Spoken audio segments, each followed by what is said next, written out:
আসসালামু আলাইকুম রহমতুল্লাহ নাহমাদু ওয়া নুসাল্লি আলা রাসূলিল কারীম আম্মা বাদ আউযু বিল্লাহি মিনাশ শাইতানির রাজিম বিসমিল্লাহির রহমানির রহিম রাব্বি ইশরাহ লি সাদরি ওয়া ইয়াসসির লি আমরি ওয়াহলুল উকদাতাম মিন লিসানি ওয়া ইয়াফকাহু কাওলি।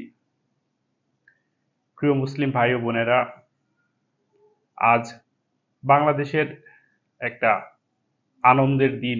সারা দেশে আনন্দের জোয়ার বয়ে যাচ্ছে। আমাদের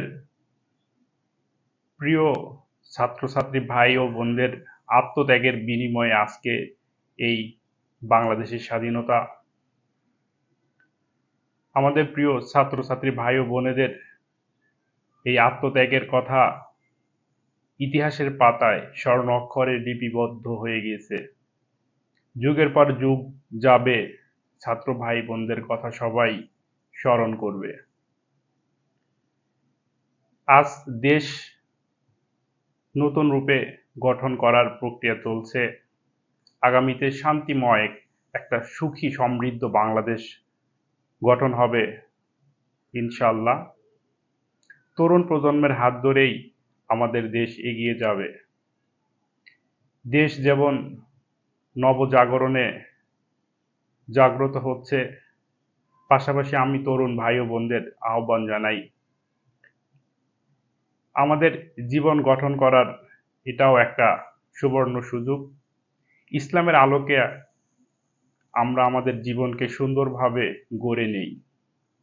ইসলামের প্রতিটি হুকুম আহকামের মধ্যে আছে কল্যাণ, আছে সুখ, আছে শান্তি।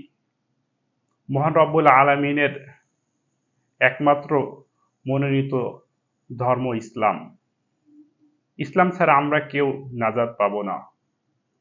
রাসূলুল্লাহ সাল্লাল্লাহু আলাইহি ওয়াসাল্লামের জীবন আদর্শই হোক আমাদের জীবনের একান্ত কাম্য। মুসলিম হিসাবে আমরা এই পৃথিবীতে জন্মগ্রহণ করেছি। শুধু জন্মগ্রহণ করেই আমরা মুসলিম যেন না হয়ে থাকি, আমরা কাজে কর্মের মধ্যে যেন মুসলিম হয়ে থাকতে পারি।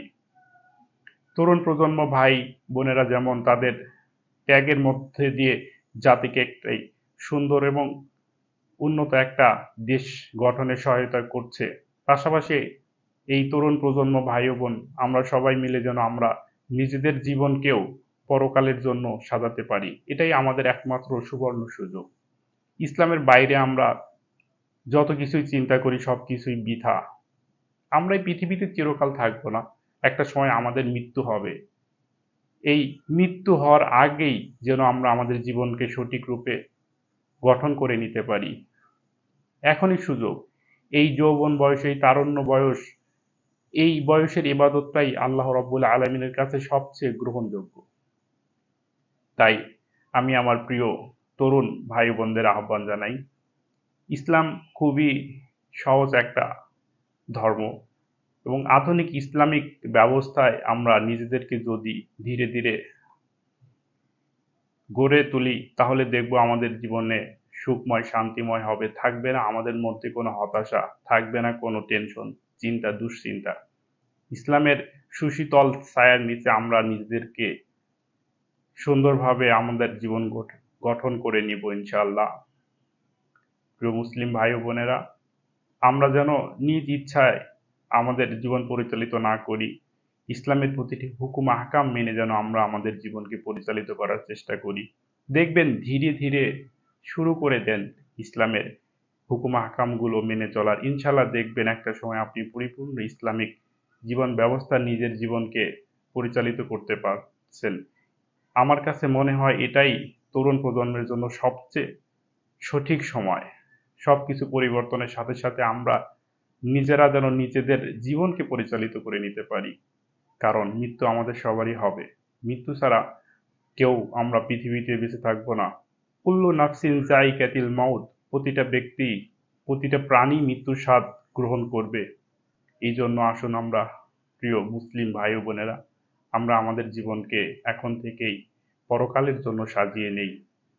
দেশের এই আনন্দঘন মুহূর্তে দেশ যেমন এগিয়ে যাবে, আমরা নিজেরাও তেমনি এগিয়ে যাব। সবার প্রতি আমার এই আহ্বান রইল। ইনশাল্লাহ সবাই আমরা ভালো যেন থাকি, সুস্থ থাকি। সবার প্রতি দোয়া রইল। আপনারাও আমার জন্য সবাই দোয়া করবেন। ওমা তাওফিকি ইল্লা বিল্লাহ। আসসালামু আলাইকুম ওয়া রাহমাতুল্লাহ।